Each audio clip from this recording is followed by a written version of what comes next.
Salut tout le monde, j'espère que vous allez tous très bien. Pour ceux qui ne me connaissent pas, je suis Cette Figurine et aujourd'hui on va s'unboxer la Last One de l'Ichiban Kuji Fantastic Aventure, sortie le 19 octobre 2024 au Japon.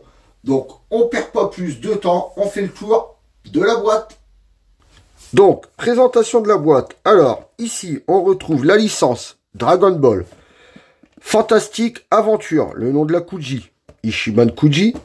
Ici, Last One, Bandai Namco.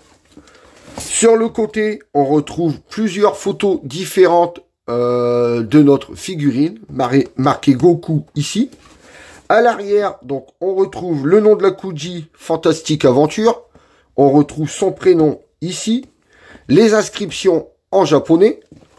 Sur l'autre côté, on retrouve notre figurine complète avec le prénom Goku juste ici. Au-dessus, on retrouve une photo encore de notre figurine. Le nom de la Kuji, donc Fantastic Aventure. Last One. Et en dessous, comme vous pouvez le voir, il n'y a rien du tout.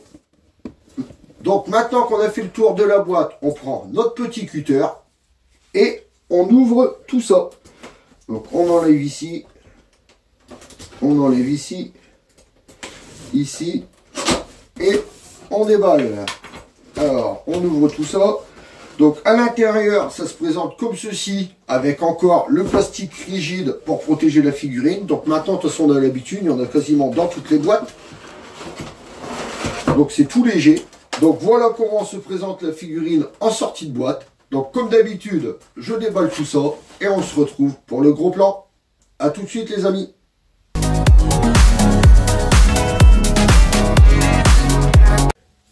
Et voilà les amis, on se retrouve pour le gros plan. Donc comme vous pouvez le voir, elle est en 1, 2 et 3 parties avec le parapluie. Donc ici, on retrouve le socle transparent. Donc ça déjà, c'est un bon point. C'est pas un gros socle noir tout dégueulasse. Donc on verra tout à l'heure si on en a besoin. Pour l'instant, on le met de côté. Donc on retrouve notre petit Goku avec le parapluie. Donc on va parler du parapluie tout de suite. Donc le parapluie, ça nous fait un beau rouge, un rouge vachement foncé. Je croyais qu'il y avait des petites nuances, mais non, c'est le rouge qui est vachement foncé. Le haut du parapluie, on retrouve un petit chapeau marron. À l'intérieur, on voit que c'est vraiment bien réalisé quand même. On retrouve toutes les petites barres ici, avec les petites barres qui dépassent ici. Bon, c'est vrai que quand on voit ce parapluie-là, ça nous fait beaucoup penser au parapluie, je sais pas si vous vous souvenez, de la Goku qu'on a eu avec son turban sur sa tête. Ça fait exactement le même parapluie, mais en plus petit. Et quand même, ouais, quand même beaucoup moins détaillé. Parce que là, je me rappelle bien, il y avait des lattes de bois, comme si c'était des lattes de bois qui allaient jusqu'au bout. Là, ils les ont fait venir jusqu'à là, sortir des petites au bout de chaque... tout autour du parapluie, mais ils n'ont pas été jusqu'à les faire tout autour. Donc ici on retrouve bien la couleur du bois. Vous voyez, on connaît bien que c'est du bois d'imité. Donc ici le manche sûrement en genre de bambou. On retrouve bien ici les petites taillades du bambou. Donc franchement le parapluie en lui-même, ça fait quand même une belle petite pièce. Ensuite, ce qui nous intéresse, le petit Goku. Alors, que dire de cette petite Last One? Alors déjà, les couleurs sont vachement ternes, mais c'est vraiment voulu. Je vous mets la couverture du tome 4 de Dragon Ball. On a eu la chance justement d'avoir ce dessin-là sur le tome 4. Et comme vous pouvez le voir, les images, les couleurs sont vachement ternes sur la couverture aussi. Donc là, ils sont tout ternes et c'est vraiment voulu. Ensuite, alors, les cheveux. Les cheveux, ça nous fait un noir mat. Bon, ici, malheureusement, grosse jointure, toute dégueulasse, carrément sur le devant. Et là, ça fait vraiment affreux, vous voyez. Elle est vraiment grosse, on ne voit que ça. Et là, c'est vrai que là, ça fait vraiment pas beau. Ici, on retrouve la même jointure sur les mèches de là. Ils auraient pu faire cette jointure-là, mais à l'arrière. Vous voyez, à l'arrière, il n'y a pas de jointure, c'est tout propre. Et nous faire une grosse jointure comme ça à l'avant, et en plus, vous voyez, elle est vraiment visible. Ça fait vraiment dégueulasse. Ensuite, la tête. Bon, bah, la tête, ça nous fait une peau qui tire un petit peu sur le jaune. Sinon, le petit regard avec la petite bouche qui siffle, franchement, j'aime bien. Après, les couleurs, faut aimer. Comme je vous dis, c'est vraiment, ils ont vraiment suivi le dessin. Mais oui, la tête, ça nous fait un petit, la peau, ça nous fait une petite couleur jaunâtre, on va dire.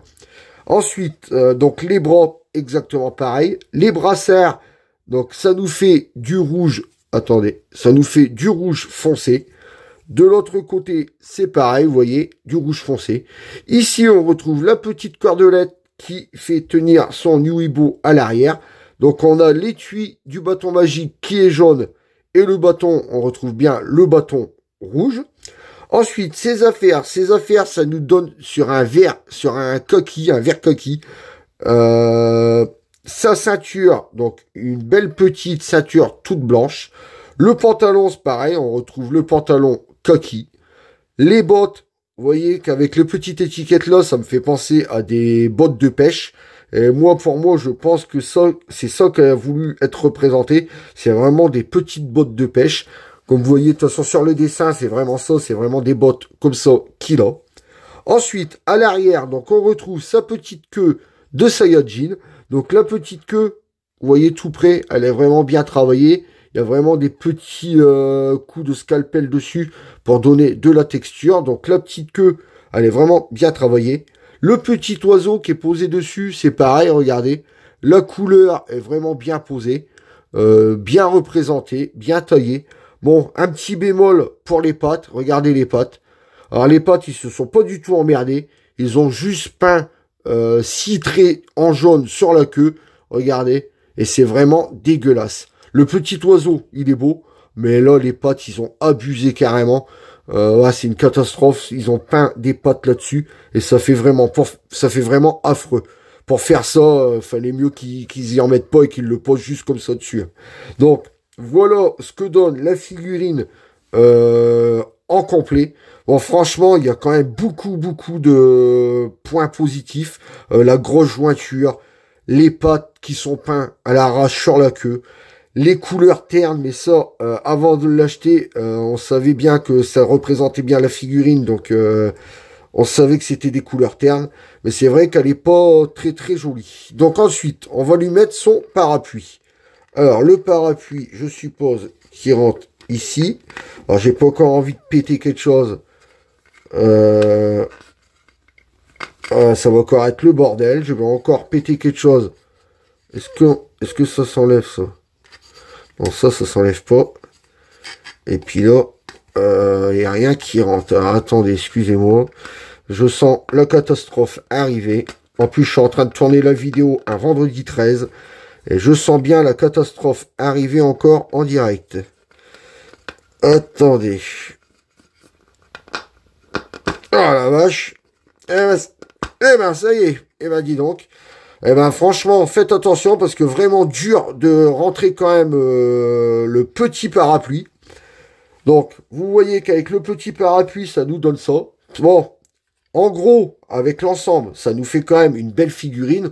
On oublie les couleurs ternes de la figurine. Mais par contre, on peut pas oublier les grosses jointures dégueulasses qu'il y a ici. Les petites pattes qui sont peintes sur la queue. Et ça, je sais que j'arrête pas de le dire, mais ça me surprend carrément. Regardez. Je vous refais voir encore, c'est vraiment dégueulasse. Donc tout de suite, on va la poser et on va voir si elle tient debout toute seule. Donc les amis, on le pose et moment de vérité pour savoir si elle tient toute seule. Mais à mon avis, avec le poids du parapluie, ça m'étonnerait.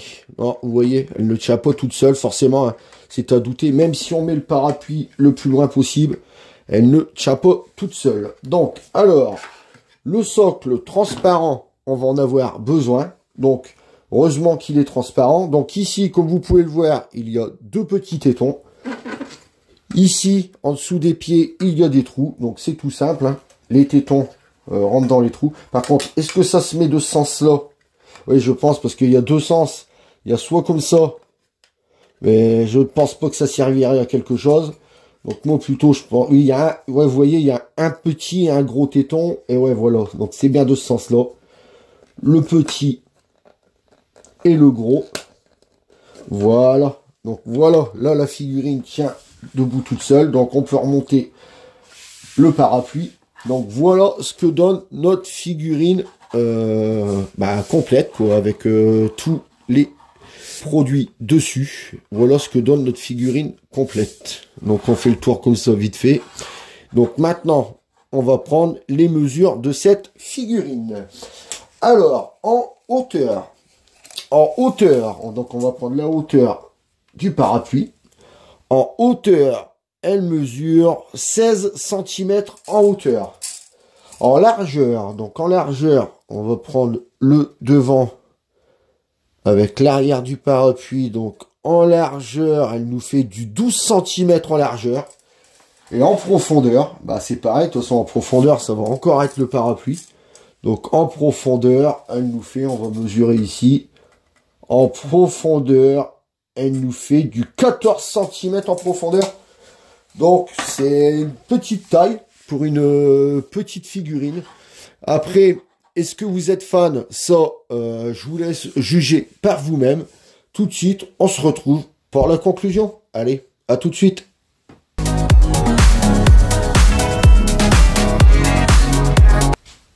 Et voilà les amis, on arrive pour la conclusion. Donc aujourd'hui, je vous aurais déballé la Last One de l'Ishimonkuji Fantastic Aventure, sortie le 19 octobre 2024 au Japon.